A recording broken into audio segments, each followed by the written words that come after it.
तो आज हम बात कर रहे हैं भारत के आईटी सेक्टर की, जिसके बारे में एक बहुत बड़ा सवाल खड़ा हो गया है। क्या ये एक जबरदस्त मौका है या एक डेड एंड? आइए इसी को समझने की कोशिश करते हैं। देखिए, निफ्टी आईटी इंडेक्स अपने ऑल टाइम हाई से पता है कितना है, करीब करीब 30% नीचे गिर चुका है। मतलब निवेशकों का बहुत बड़ा पैसा इसमें डूब गया है और बाजार में चारों तरफ चिंता का माहौल है। अब यही गिरावट निवेशकों के मन में एक बड़ा सवाल खड़ा करती है।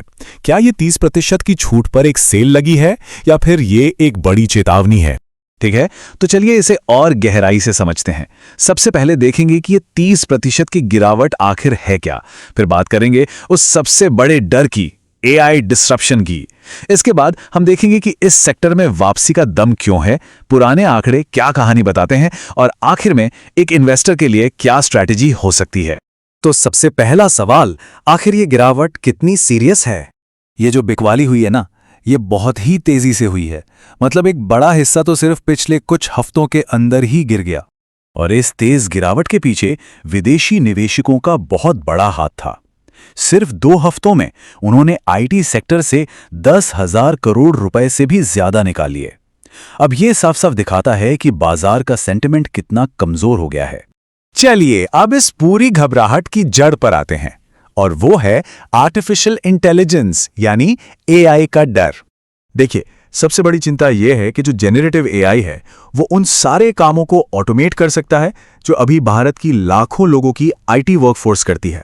और अगर ऐसा हुआ तो इस सेक्टर का पूरा बिजनेस मॉडल ही खतरे में आ सकता है। और यहीं से एक बड़ी बहस शुरू होती है। क्या एआई इस सेक्टर के लिए खतरा है जो नौकरियां खा जाएगा, या फिर एक ऐसा टूल है जो इसे और भी ज्यादा ताकतवर बना देगा? लेकिन अब कहानी का दूसरा पहलू भी है जो बहुत दिलचस्प है। ये कहता है कि ये सेक्टर शायद उतना कमजोर नहीं है जितना लग रहा है।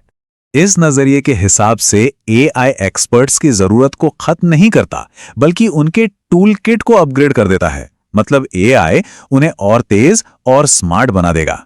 और यही बात इस सेक्टर की मजबूती का आधार बनती है।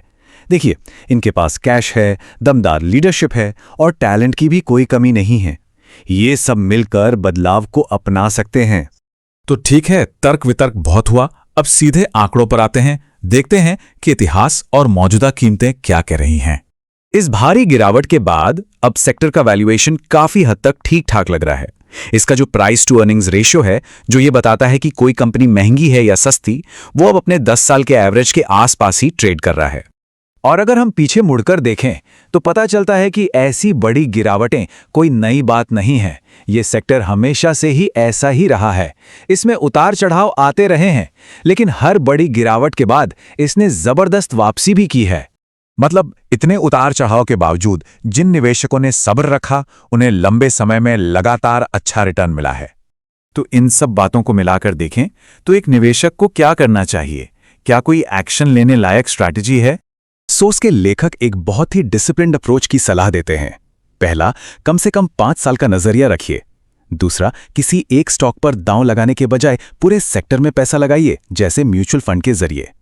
तीसरा, जब भी बाजार गिरे तब खरीदारी करें। और चौथा, अपने पोर्टफोलियो का सिर्फ 5 से 7% ही इसमें लगाएं, उससे ज्यादा नहीं।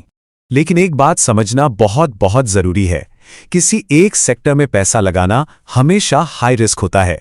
ये सिर्फ उन निवेशकों के लिए है जो बाजार के साइकिल को समझते हैं और जोखिम उठा सकते हैं। तो वैल्यूएशन अब सही लग रहे हैं, लेकिन एआई का खतरा भी सामने है। तो आखिर में सवाल यही बचता है, भारतीय आईटी सेक्टर, इसमें निवेश करना एक बड़े जोखिम में हाथ डालना है या फिर इसकी मजबूती पर भरोसा करना? फैसला तो हर निवेशक को खुद ही करना होगा।